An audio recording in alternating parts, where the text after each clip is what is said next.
Правата мора да бидат еднакви на сите. Сите сме еднакви граѓани на ова наша Македонија. Кичево е сведок и мене ме боли, иако доаѓам од источниот крај. Има ли иднина на делби и поделби? Секогаш некој е обесправен. Мораме здружено, пријатели. Мораме заедно. Оти и дедовци и татковци ни се родени тука, и децата ни се родени тука. И ние друго немаме, освен ова парче небо под која што живееме.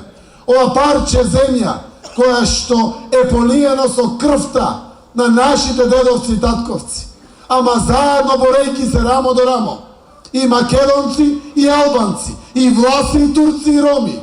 Борејки се за слободата, за демократијата, за правдата, за еднаквоста. Еве во 21 век, втора деценија одминува, повторно зборуваме за слобода, за демократија, за правда, за еднаквост. Зошто? Заради тоа што имаме корумпирани политичари, кои што освен парите и моќта, ништо друго не ги интересира. А такви кои што ништо друго не ги интересира, само со национализам може да владеат. Лажејќи по целова наша Македонија, забораваат дека во лагите ја претераат до толку работата, што треба да знаат дека двојазичност и федерализација не одат заедно. Или едното, или другото.